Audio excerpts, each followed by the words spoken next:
Okay, Beldale ಏನ್ ಹೇಳ್ತಾ ಇದ್ರು ಹೇಳಿ sir. Sir, suo motu case register ಮಾಡ್ಬೇಕು. ಅವ್ರು ಮಾಡ್ಲಿಕ್ಕೆ ಆಗ್ತಲ್ಲ. ಸೋಮೋಟೋ ಹೋಮ್ ಮಿನಿಸ್ಟರ್ ಒಳಗಡೆನೆ ಇದ್ರು. ಇಂತ ದೊಡ್ಡ ಇಶ್ಯೂ ಅದು. ಒಬ್ಬ 224 ಶಾಸಕರು ಕಸ್ಟಡಿನ ಯಾರು ಸ್ಪೀಕರ್ ಅವರು, ಅವರೇ ನೇರವಾಗಿ ಕೇಸ್ ರಿಜಿಸ್ಟರ್ ಮಾಡೋ ಅನುಭವದಿತ್ತು. ಅವರು ವಿಫಲರಾಗಿದ್ದಾರೆ. ಯಾವುದೋ ಪ್ರೆಷರ್ದಲ್ಲಿ ಕೆಲಸ ಮಾಡ್ತಾ ಇದ್ರು ಅಷ್ಟೇ. ಓಕೆ, ಬಂದೆ. ನಾನು ಮತ್ತೊಮ್ಮೆ ಬಸವರಾಜ್ ಇಟ್ನಾಳ್ ಅವ್ರ ಹತ್ರ ಕೇಳಲಿಕ್ಕೆ ಇಷ್ಟಪಡ್ತೀನಿ ಸರ್.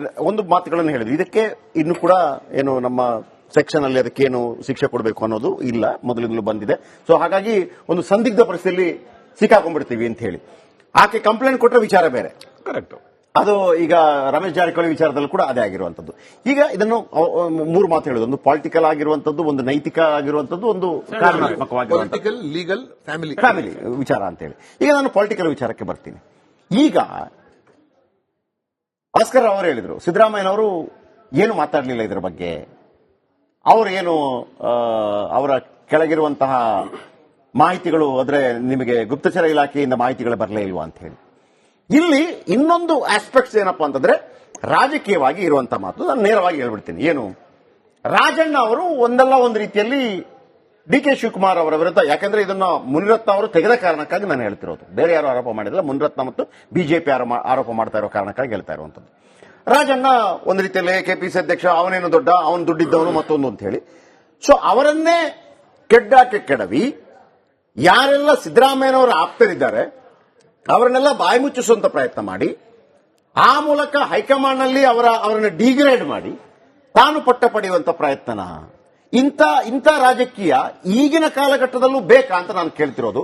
ಹಾಗಿದ್ರೆ ಅದುವೇ ಮುಖ್ಯವಾಗಿದ್ದರೆ ನಮಗೆ ಪ್ರಜಾತಂತ್ರ ವ್ಯವಸ್ಥೆ ಯಾಕೆ ಮತ್ತೆ? ಶೆಟ್ರೆ, everything is fair in love and war. Okay, and politics. Politics is much worse than war. Fair, sir. Please don't condone it. There is a law. I'm not condoning it. Everybody. I'm not condoning We it. are not at No. war. We are not in I'll love. come to that point. I'm not condoning it. Kindly. I'm not condoning it. Don't condone, sir. Absolutely not. But I'm They are talking about answerable. tactical, in political They are terms. answerable and they should be recalled. Absolutely. ಏನ್ ಹೇಳಕೋಟೆ ಅಂದ್ರೆ ನಾನು ಈಗ ನೋಡಿ, ಸಿದ್ದರಾಮಯ್ಯ ಮತ್ತು D K Shivakumar ಮಧ್ಯೆ ಅಥವಾ ಸಿದ್ದರಾಮಯ್ಯ ಅವರ ಪರವಾಗಿ ಹೈಕಮಾಂಡ್ ಲೆವೆಲ್ ಅಲ್ಲಿ, ಡಿ ಕೆ ಶಿವಕುಮಾರ್ ಪರವಾಗಿ ಹೈಕಮಾಂಡ್ ಲೆವೆಲ್ ಅಲ್ಲಿ ಏನು ಅಗ್ರಿಮೆಂಟ್ ಆಗಿದೆ ಪವರ್ ಟ್ರಾನ್ಸ್ಫರ್ಗೆ, ಒಂದು 6 ಜನರಿಗೆ ಮಾತ್ರ ಗೊತ್ತು, 5-6 ಜನರಿಗೆ ಮಾತ್ರ ಗೊತ್ತು. ಈಗ ಆ ಅಧಿಕಾರಕ್ಕೆ ಸಿದ್ದರಾಮಯ್ಯ ಅಧಿಕಾರಕ್ಕೆ ಬಂದಾಗಿನಿಂದ ಇಲ್ಲಿವರೆಗೂ ಏನು ಪೊಲಿಟಿಕಲ್ ಆಪ್ಟಿಕ್ಸ್ ನಡೆದಿದೆ ಹೊರಗಡೆ. ಸಿದ್ದರಾಮಯ್ಯ ಬನ್ನ ಹೇಳುತ್ತೆ ನಾವು 5 ವರ್ಷ ಇರ್ತೇವೆ ಅಂತೇಳಿ, ಡಿ ಕೆ ಶಿವಕುಮಾರ್ ಹೇಳುತ್ತೆ ಹೈಕಮಾಂಡ್ ತೀರ್ಮಾನ ತಗೊಳುತ್ತೆ ಅಂತೇಳಿ, ಖರ್ಗೆ ಬಂದು ಹೇಳ್ತಾರೆ ಇಲ್ಲ ನಾವು ತೀರ್ಮಾನ ತಗೋದು ನೀವೇನು ಮಾತಾಡಬೇಡಿ ಅಂತ ಹೇಳ್ತಾರೆ. ಆದ್ರೂ ಮಾತಾಡ್ತಾರೆ ಕೆ ಎನ್ ರಾಜನ್ ತರದ ಜನ. ಈಗ ನಾಳೆ ದಿನ ಸಿದ್ದರಾಮಯ್ಯ ಅಕಸ್ಮಾತ್ ಅಧಿಕಾರ ಹಸ್ತಾಂತರ ಮಾಡಿದ್ರು ಕೂಡ ಅವರ ಹಿಂಬಾಲಕರಿದ್ದಾರಲ್ಲ, ಅವರ ಸಪೋರ್ಟರ್ಸ್ ಇದಾರಲ್ಲ, ರಾಜನ್ ಹತ್ರ ಸಪೋರ್ಟರ್ಸ್, ಅವ್ರು ಪಟ್ಟಿಡಿತಾರೆ.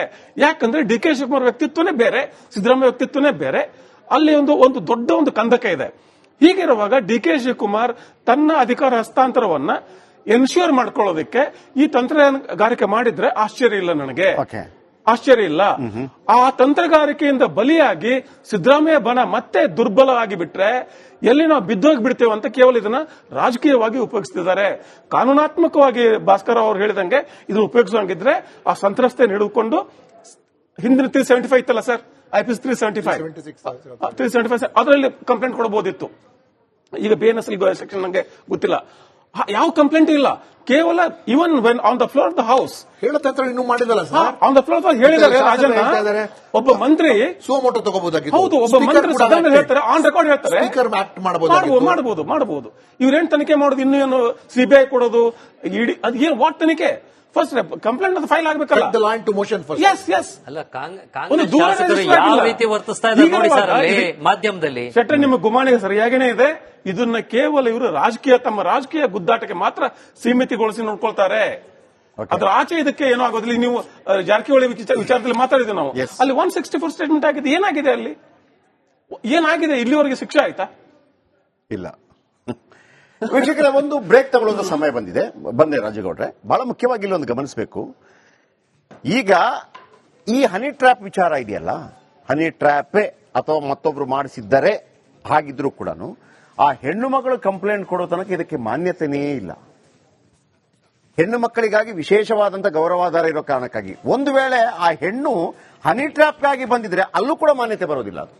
ಅದು ಯಾಕಂದ್ರೆ ಹನಿ ಟ್ರ್ಯಾಪ್ ವಿಚಾರದಲ್ಲೇ ಅನೇಕ ಕೇಸ್ಗಳಾಗಿದೆ, ಯಾಕಂದ್ರೆ ನಿಮ್ಮನ್ನ 6 ಹಾಕ್ಸ್ಕೊಳ್ಳೋ ಪ್ರಯತ್ನ ಅಂತೇಳಿ. ಆದರೆ ಇಲ್ಲಿ ಉದ್ಭವ ಆಗುವಂತ ಪ್ರಶ್ನೆ, 2.5 ವರ್ಷ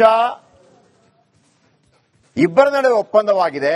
6 ತಿಂಗಳ ಕಳೆದ ನಂತರ ಒಂದು ವೇಳೆ ಅದು ಆಗಿದ್ದರೆ ಡಿ.ಕೆ. ಶಿವಕುಮಾರ್ ಮುಖ್ಯಮಂತ್ರಿ ಆಗುವಂತ ಸಂದರ್ಭದಲ್ಲಿ ಸಿಎಂ ಆಪ್ತಿರೋದಕ್ಕೆ ಅವಕಾಶ ಕೊಡಲಿಲ್ಲ.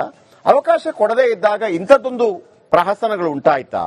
ಈಗ ಈ ಪ್ರಹಸನ ಅರ್ಧಕ್ಕೆ ನಿಂತ ಕಾರಣ, ರಾಜೇಗೌಡರು ಇದ್ರ ಪ್ರಶ್ನೆಗೆ ಉತ್ತರ ಕೊಡಬೇಕು. ಆಮೇಲೆ ಪ್ರಹಸನ ಅರ್ಧಕ್ಕೆ ನಿಂತ ಕಾರಣ ಇವರು ಇಂತಿಂತ ಪ್ರಯತ್ನಗಳನ್ನ ಮಾಡಿದ್ರು ಅನ್ನುವಂತ ದಾಖಲೆಗಳನ್ನ ನನಗೆ ಗೊತ್ತಿಲ್ಲ, ಕೋರ್ಟ್ಗೋ ಪೊಲೀಸ್ ಸ್ಟೇಷನ್ಗಿಂತ ಹೆಚ್ಚಾಗಿ ಹೈಕಮಾಂಡ್ಗೆ ಕೊಟ್ರೆ ಅದು ಯಾವ ರೀತಿ ಹಿನ್ನಡೆನೋ ಮುನ್ನಡೆನೋ ಗೊತ್ತಿಲ್ಲ ರಾಜೇಗೌಡರು ಅದರ ಬಗ್ಗೆ. ಮತ್ತು ಭಾಸ್ಕರ್ ನಾವು ಹೇಳಬೇಕು, ಇವತ್ತು ಸಭಾಧ್ಯಕ್ಷ ಯುಟಿ ಖಾದರ್ ಅವರು 18 ಶಾಸಕರನ್ನ ಅಮಾನತು ಮಾಡಿದ್ರು. 6 ತಿಂಗಳ ಕಾಲ ಪ್ರವೇಶ ಇಲ್ಲ ಅಂತ ಹೇಳಿದ್ರು. ಸೊ ಅವರನ್ನ ಮಾತಾಡಿಸುವಂತ ಪ್ರಯತ್ನವನ್ನ ನನ್ನ ಕಲೀಗ್ ವಿಜಯ್ ಜನಹಳ್ಳಿ ಮಾಡಿದ್ದಾರೆ. ಸ್ಪೀಕರ್ ಏನ್ ಮಾತಾಡಿದ್ದಾರೆ ಬನ್ನಿ ಕೇಳೋಣ. ನಮ್ಮ ಜೊತೆ ಸ್ಪೀಕರ್ ಆದಂತಹ ವಿಧಾನಸಭಾಧ್ಯಕ್ಷ ಯುಟಿ ಖಾದರ್ ಇರುವಂತದ್ದು. ಸರ್, ಇವತ್ತು ನಿರ್ಧಾರ ಕೈಗೊಂಡಿರುವಂತದ್ದು ಸಾಕಷ್ಟು ಚರ್ಚೆ. ನಿಮ್ಮ ನೇತೃತ್ವದಲ್ಲಿ ಸಭಾಧ್ಯಕ್ಷರಲ್ಲಿ ಈ ಬಾರಿ 2 ಬಾರಿ ಸದನದಲ್ಲಿ ಅಮಾನತು ಮಾಡಿರುವಂತದ್ದು, ಈ ಬಾರಿ 18 ಶಾಸಕರನ್ನ. ಏನ್ ಅನ್ಸುತ್ತೆ ಸರ್? ಸಂವಿಧಾನ ಪರವಾಗಿ ನಾನು ನಿಂತು ನನ್ನ ಕೆಲಸನ ನಿರ್ವಹಿಸಿದ್ದೇನೆ. ಆ ಸಂವಿಧಾನದ ಪೀಠಕ್ಕೆ ಅಗೌರವವಾದಾಗ ಅದಕ್ಕೆ ನ್ಯಾಯ ಕೊಡೋ ಜವಾಬ್ದಾರಿ ನಂದು. ಆ ಕೆಲಸವನ್ನು ಮಾಡಿದ್ದೇನೆ. ಪ್ರತಿಪಕ್ಷ ಹೇಳ್ತಾ ಇದ್ದಾರೆ ಇದು ಏಕಪಕ್ಷೀಯ ನಿರ್ಧಾರ, ಅಂದ್ರೆ ಕಾಂಗ್ರೆಸ್ನ ಕೇಳಿ ನಿರ್ಧಾರ.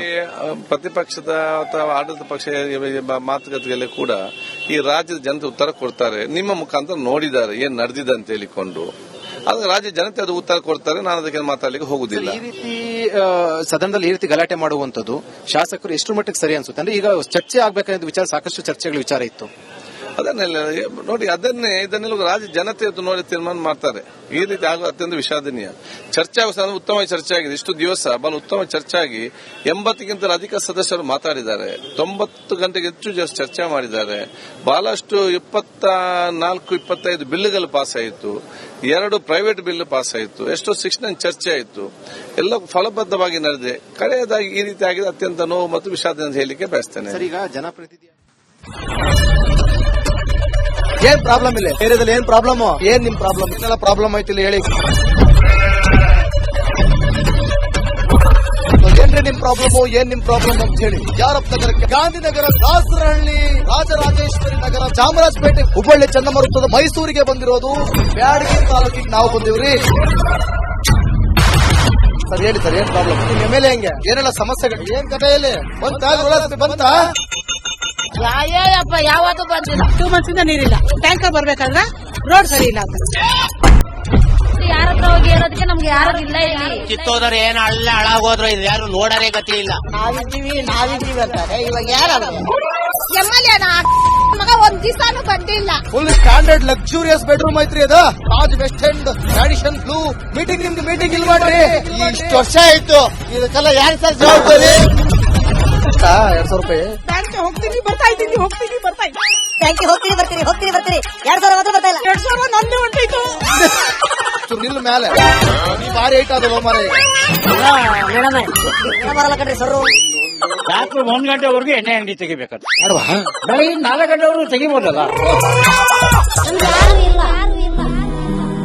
ಮಗನೂ ನೋಡಲ್ಲ, ಯಾರು ನೋಡಲ್ಲ. ನಾನು ಒಬ್ಬಳು ನೋಡ್ಸ್ಕೊಂತೀರಜ್ಜ. ನಮ್ಮ ಮಕ್ಕಳಿಗೆ ಅಮ್ಮ ಅಪ್ಪ ಇಲ್ಲ, ಅವರು ನೋಡಿ ಬರ್ತಾ ಇದೀವಿ. ದೇವರು ಬಿಟ್ಟಂಗೆ ಆಗುತ್ತೆ.